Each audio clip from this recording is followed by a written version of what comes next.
The ruling National Democratic Congress has rescheduled its November 7 primaries to November 21, citing discrepancies in scheduling, among others. But General Secretary Johnson Esiedun-Ketia has taken a swipe at those using grassroots agitations over the party's voters register to demand a change in the National Voters Register. That in two constituencies, one in Greater Accra and the other one in Brong-Ahafo, our register had been bent. And this became an occasion for jubilation by our colleagues in other political parties, and they were using the fact that some NDC branch members will burn their register to justify why a national register should be replaced. I keep laughing about this type of thing because that is how desperate people behave. If you are desperate and you are looking for a lost cow, you will surely be looking into a hen coop to locate a lost cow. Esiedun-Ketia also says the NDC will take action against party members who destroyed the voters' register over bloating suspicions. Moving ahead, how are the NDC's approach to managing its internal issues casting its shadows on the party? This is today's big story with me, Stephen Enti.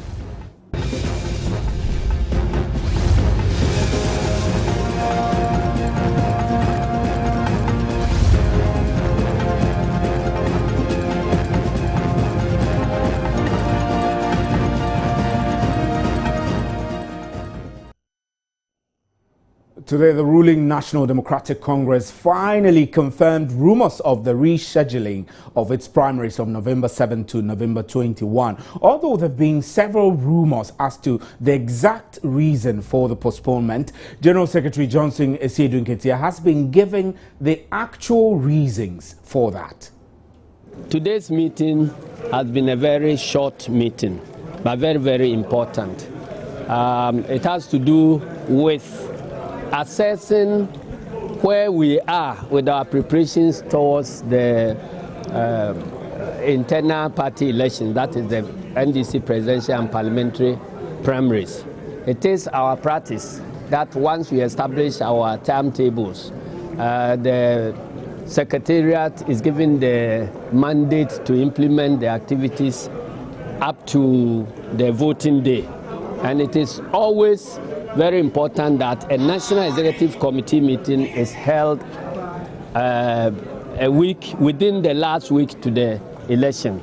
It is at this committee level that opportunity is given for the party to assess the processes from the beginning to where we are and to be able to affirm and satisfy ourselves that the date we have set ourselves for the elections can actually be complied with.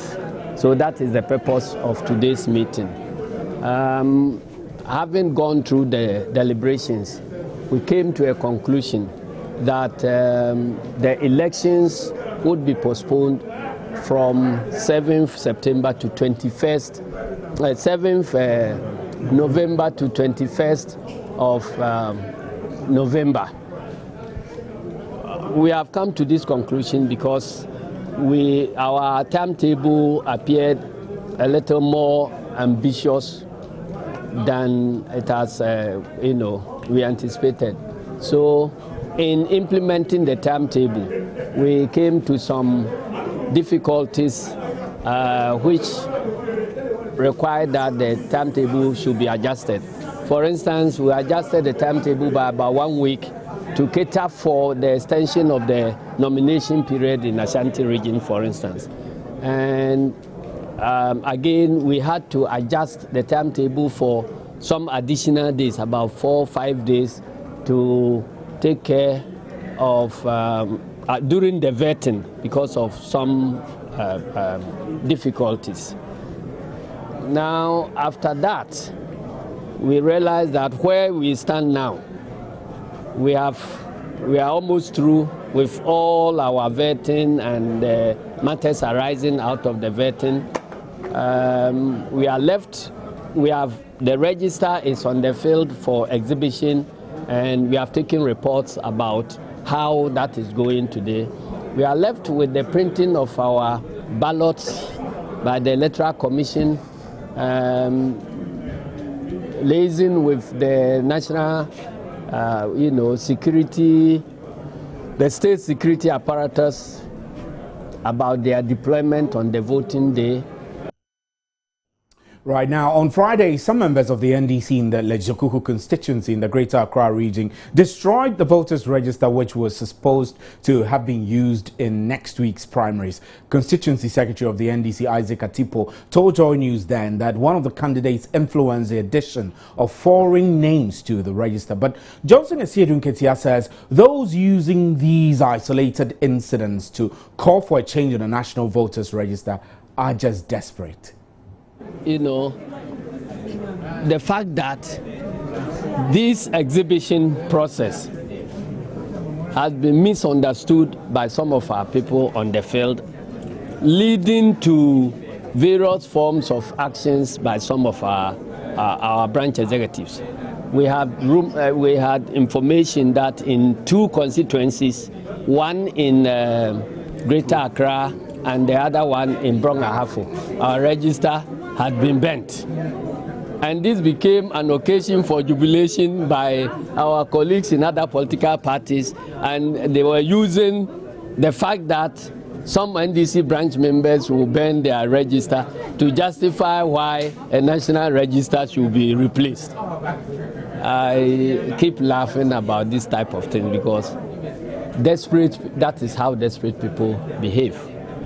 If you are desperate and you are looking for a lost cow, you will surely be looking into a hen coop to locate a lost cow.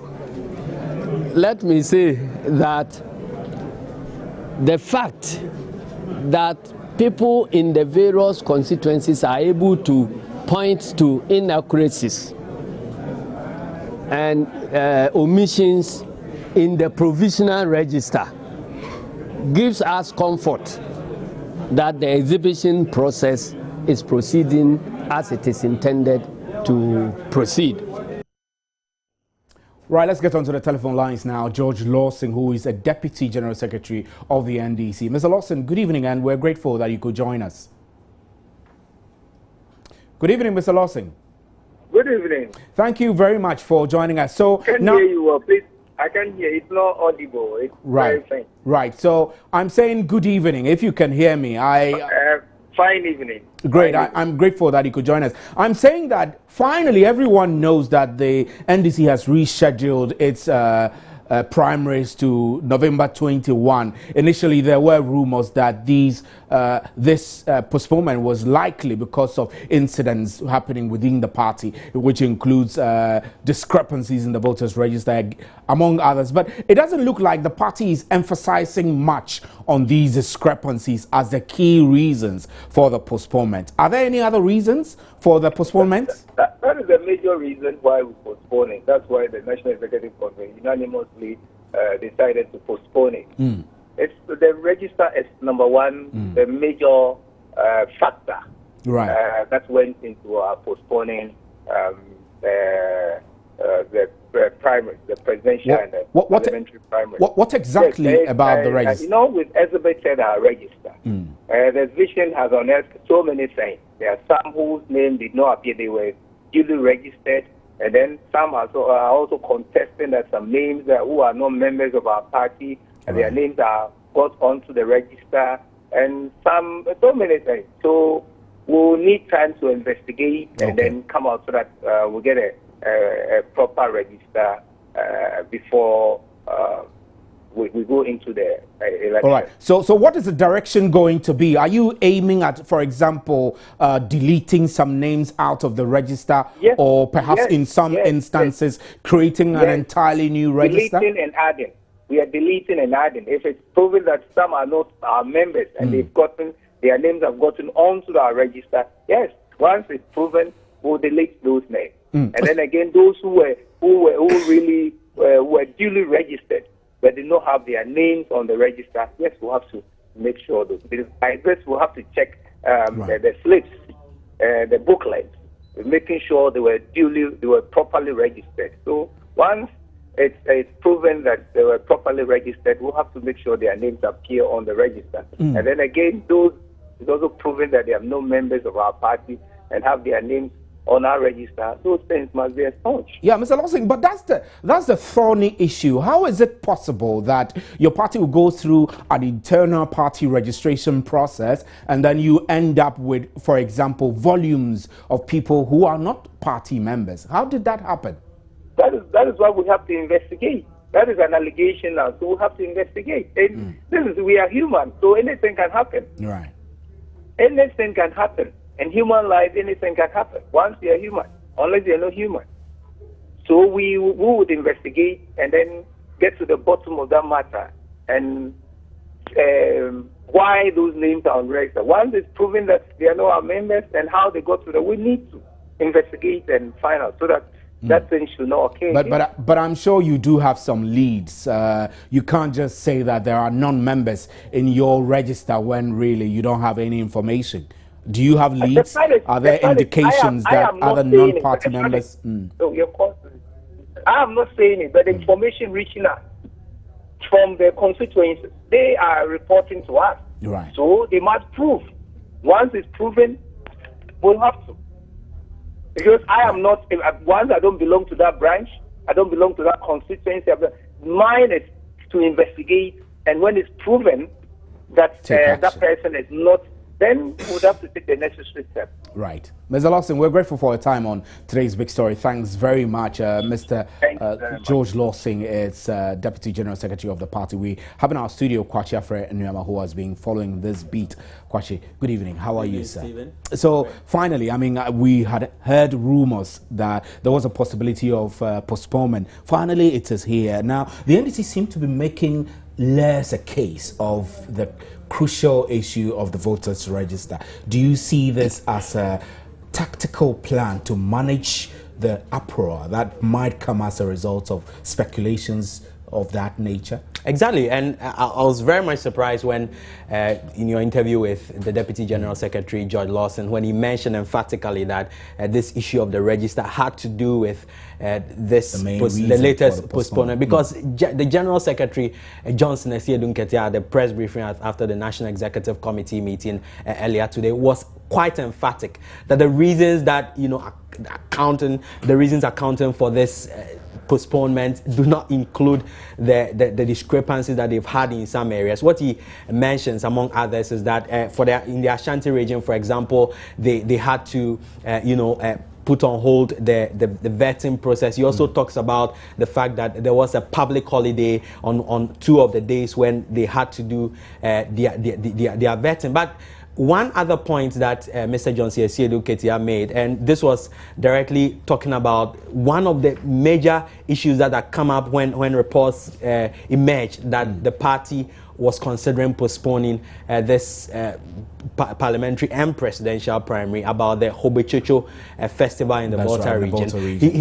His point is that in the history of the party does not feature when they are taking critical decisions concerning the party at all, because it could be a recipe for chaos. You could have instances when, for example, they have vetting in the eastern region, then you have a festival there. That means the party will have to postpone. But another point, Steve, is that the party, Mr. Johnson Esiedun Ketia told journalists today, has narrowed down their investigations on 27 areas, 27 constituencies where these alleged issues of bloating in the electoral data of the party and all that were. And what the party is saying is that they will certainly sanction party officials, party executives in those constituencies who are found culpable in this particular issue. Ms. Nketia did not give us an idea where these constituencies are located, which regions,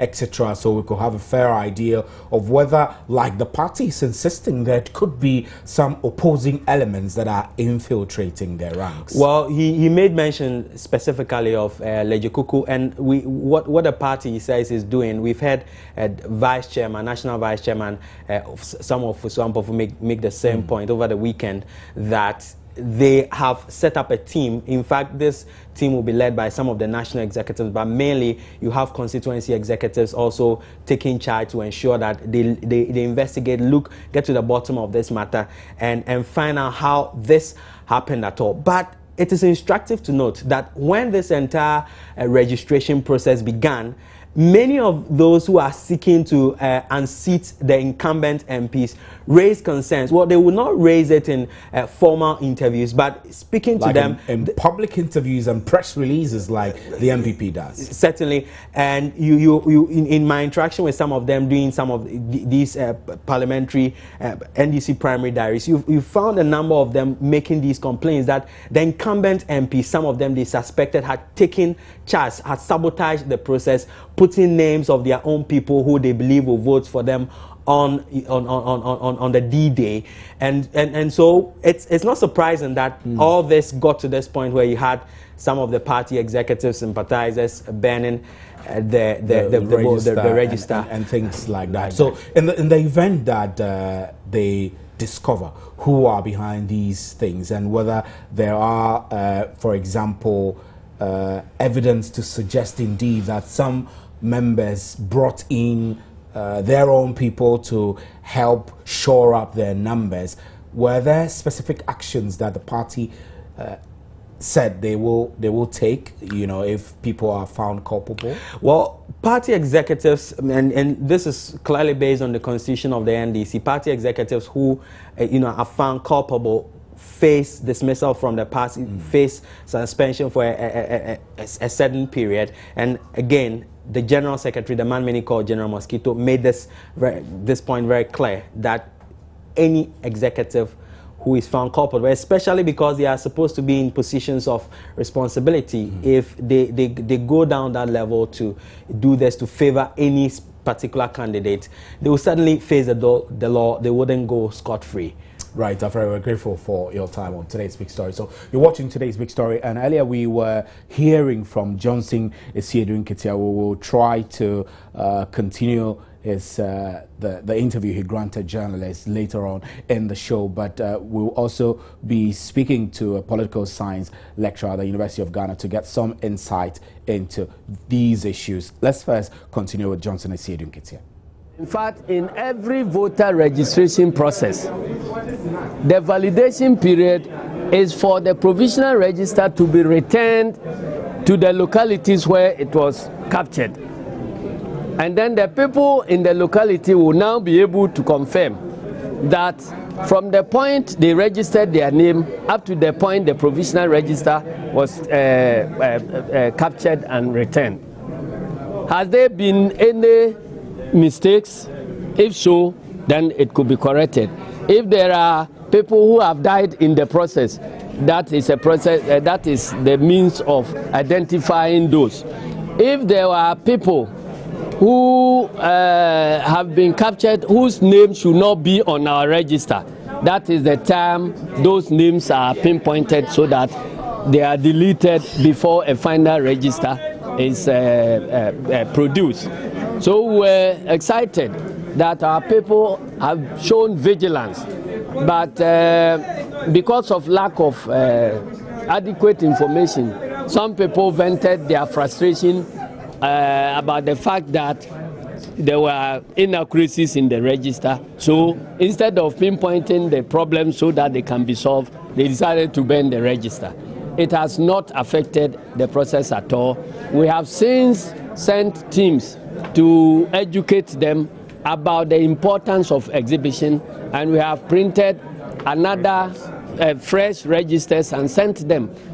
Happily, the registers have been distributed to the branches, and the branch executives are going through the process of identifying where the inaccuracies are, and the process is moving, and so we hope to get a very credible register for the elections. Because if the solution had been for us to go back to capture a new register at this stage, when you bring it and there are problems, then instead of going through the mechanisms of dealing with the problems, then you throw the register away and go and capture another one.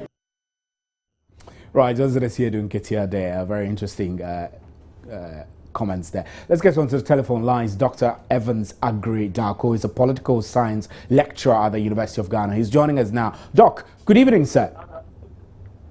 Good evening. Now, there are those who say, political analysts who say that the NDC has actually managed skillfully or perhaps massaged the issues affecting its internal, its internal wrangles. I've actually handled them very well compared to what the MPP has done. Do you see that this is an advantage over the MPP, really? I mean, considering that, honestly, I mean, the NDC has been very tactful in managing its internal issues. Well, thank you very much. You see, there are different... They find themselves in different situations. Right. Mm. Normally, when you have resources to distribute, people conform. It is easier to manage human beings when you control resources than when you have nothing. What do you mean, sir? I mean, you mean what that... What I'm saying is that if you have political power, yeah, you understand, you are able to use the political power to distribute what we call the largesse of power or political patronage. And in that case, don't forget that we are utility maximizers. Mm. You and I are utility maximizers. Human beings want good things in life. They will maximize pleasure and minimize pain. And therefore, you find out that when the party is ruling, because it's a ruling party and because it has the patronage advantages, it is able, people conform. If you don't conform, you suffer the consequences. So eventually you find out that such parties are better able to manage some of these internal, problems. But that's notwithstanding, that's right. We are not taking the credit away from the party at all. You realize that they are managing some of the crises they have, burning of registers here and there, accusations of bloated register, accusation that even the MPP sympathizers on the register in some areas, right, among others. They are dealing with people who are not happy with the processes and all of that. People who think that some DCs, because of their peculiar advantage at the grassroots level, are trying to micromanage the process so that they can win some political capital out of it by winning the primaries to represent the party in the elections and so on. These are some of the concerns that have been raised. That's right. But the party in power, as I indicated, is using the largesse of the state or the limit of power to, as it were, make sure that the individuals within the party conform to the dictates of the leadership. And that, for me, is significant. Why not? I mean, it's not always that we agree, but you need to, it's what we normally refer to as a power resource. Right. Now, Doc, Johnson Asiedun Ketia has said that those who are using these isolated incidents happening within the NDC, the burning of registers that you've mentioned, agitation over bloated register, etc., those using those as a basis to demand a new voters register for Ghana are just desperate. Do you agree with him? Oh, well, I mean, I don't think that is a fair assessment to make at all. I don't think so. It's a fair assessment to make. These are different. We are comparing apples and oranges. They are fruits, but they are different type of fruits. That's right. We are looking at internal democracy within a political party, and we are looking at the electoral processes within a nation. You understand? These are two, even though they would dovetail into each other eventually. Because a good political party system definitely will translate into quality of the electoral processes that we have. Because, come to think about it, or come to think of it, who have been registering minors in this country? Basically, I will put the blame squarely at the doorsteps of the political parties. Because there's no way I, for instance, will sit here and advise my brothers and sisters in Aguna Yakrum, for instance, to go and register when I know they are underage. But I've actually warned them that if any of them should register, and the person is caught, the person will be the guest. But Doc, the argument has been made that if, for example, a political party voters register stands the chance of being overbloated, stands the chance of getting foreigners, non-party members. Register can also be bloated. Exactly. So that argument has been made. That is a plausible argument to make. It's a very plausible argument to make. But that's why I'm saying that Asiedun Ketia feels that those who make such arguments are just desperate and trying possibly to create an equal equalization situation? Oh, no, I don't think it's about desperation. What we are seeking to do as a country, what we are seeking to do in the country is to enhance and deepen our democracy. I am not too keen about what the equalization people want to do. I want to see our democracy deepened, isn't it?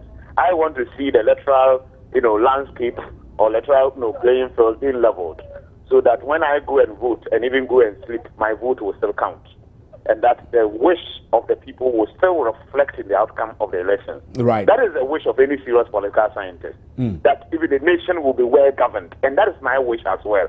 So, but it is possible. It is possible. But and I said it's a plausible argument to make that if an electoral register of a political party can be bloated, then we can also infer that it's plausible, because the same human beings who definitely will manage the national register, among others, of course, in terms of the registration processes and so on. So if the register is bloated, I don't think it's a big deal. What it is that we simply do not have a perfect system, even though we've made significant progress.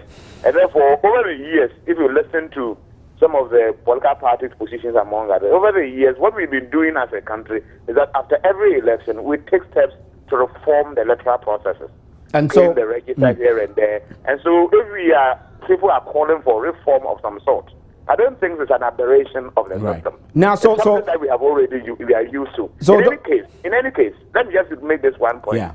In any case, our Constitution in Chapter 6, the directive principle of state policy, agitates or argues for institutional building and institutional reform.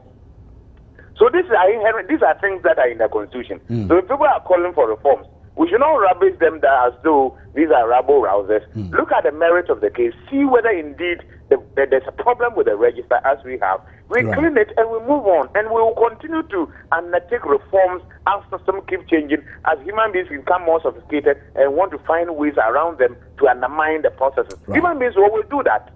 Doc. They will always do. Doc, we're grateful for your time on today's Big Story. Thanks very much for joining us. Dr. Evans Agridako is a political science lecturer at the University of Ghana. And my name is Stephen Ante. That's where we draw the curtains for today's Big Story.